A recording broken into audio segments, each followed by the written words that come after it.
Hi guys, welcome back to my channel. இன்றைக்கி நீங்கள் என்ன ரெசிபி பார்க்க போகிறீங்கன்னா, பச்சை பயிறு குழம்பு எப்படி செய்கிறதுன்னு பார்க்கலாம். இது ரெஸ்டாரண்ட் போலவே வீட்டிலே ஈஸியாக சுலபமாக ஒரு 15 மினிட்ஸ்குள்ளேயும் செஞ்சிடலாம்.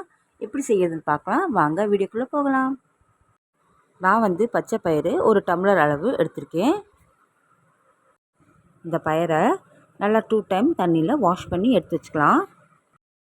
நல்லா வாஷ் பண்ணி எடுத்தாச்சு. இப்போ ஸ்டவ் ஆன் பண்ணிவிட்டு அடுப்பில் லைட்டாக பொன்னிறமாக இதை வறுத்து எடுத்துக்கலாம். அடுப்பை கொஞ்சம் லோ ஃப்ளேமில் வச்சே வறுத்துக்கலாம். இப்போ பாருங்கள், நல்லா தனியாக பொன்னிறமாக வறுபட்டுருச்சு. இந்த ஸ்டேஜில் 2.5 கிளாஸ் அளவு தண்ணி ஆட் பண்ணிக்கலாம்.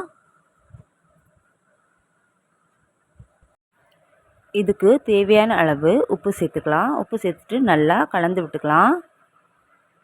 இப்போது இதை க்ளோஸ் பண்ணிவிட்டு ஸ்டவ் ஹை ஃப்ளேமில் வச்சு 3 விசில் கழித்து ஆஃப் பண்ணிடலாம். 3 விசில் கழித்து பாருங்கள், நல்லா வெந்து வந்திருக்கு. தனித்தனியாக இருக்குது பாருங்கள், ரொம்ப மசியலை, இந்த மாதிரி இருக்கணும். இப்போ வந்து இதுக்கு தேவையான இன்க்ரீடியன்ஸ் எடுத்துக்கலாம். 2 பச்சை மிளகா, கொத்தமல்லி, கருவேப்பிலை, 2 புல்லரி வெங்காயம் இந்த மாதிரி பொடியாக கட் பண்ணி எடுத்து வச்சுக்கலாம். அதுக்கப்புறம் 2 தக்காளி நல்லா வாஷ் பண்ணிவிட்டு இந்த மாதிரி கட் பண்ணி எடுத்து வச்சுக்கலாம். ஸ்டவ் ஆன் பண்ணிவிட்டு பாத்திரம் வச்சுக்கலாம். இப்போ தேவையான அளவு ஆயில் ஆட் பண்ணிக்கலாம். எண்ணெய் சூடானதும் 1 டேபிள் ஸ்பூன் கடுகு உளுந்து போட்டுக்கலாம். கடுகு உளுந்து நல்லா பொரிஞ்சதும் சோம்பு போட்டுக்கலாம். சோம்பு நல்லா பொரிஞ்சதும் 1 டேபிள் ஸ்பூன் சீரகம் சேர்த்துக்கலாம். சீரகம் நல்லா பொரிஞ்சதும் நல்லா கலந்து விட்டுக்கலாம்.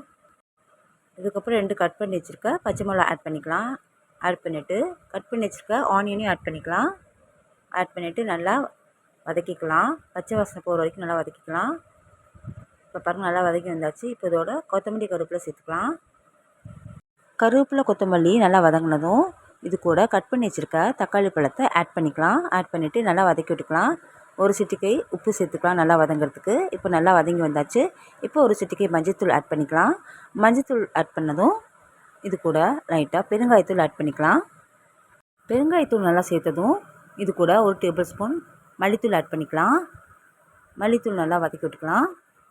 மல்லித்தூள் நல்லா வதங்கினதும் இது கூட 1/2 டேபிள் ஸ்பூன் மிளகாய்த்தூள் சேர்த்துக்கலாம். மிளகாய்த்தூள் சேர்த்துட்டு நல்லா கலந்து விட்டுக்கலாம். எல்லா மசாலாவும் நல்லா எண்ணெயிலே வதங்கிடுச்சு. இப்போ நம்ம வேக வச்சுருக்க பச்சை பயிரை சேர்த்துக்கலாம். சேர்த்துட்டு இது கூட 2 கிளாஸ் அளவு தண்ணி ஆட் பண்ணிக்கலாம். ஆட் பண்ணிவிட்டு நல்லா கலந்து விட்டுக்கலாம். பாருங்கள், நல்லா கலந்து விட்டாச்சு. இப்போ இது கூட ஒரு தேவையான அளவு புளி சேர்த்துக்கலாம். புளியை வந்து நல்லா கரைச்சி இது கூட ஆட் பண்ணிக்கலாம். ஆட் பண்ணிவிட்டு எல்லாத்தையும் நல்லா கலந்து விட்டுக்கலாம்.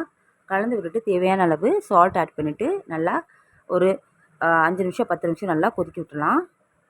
10 நிமிஷம் ஆயாச்சு, நல்லா கொதிஞ்சு வந்திருக்கு. இப்போ வந்து இந்த ஸ்டேஜில் ஸ்டவ் ஆஃப் பண்ணிவிட்டு வேற ஒரு பாத்திரத்தில் மாற்றிக்கலாம். பாருங்கள், சுவையான டேஸ்டியான தட்டைப்பயிறு குழம்பு ரெடி ஆகிடுச்சு. நீங்கள் வீட்டில் செஞ்சு பாருங்கள், ரொம்ப ருசியாக இருக்கும். குழந்தையெல்லாம் விரும்பி சாப்பிடுவாங்க.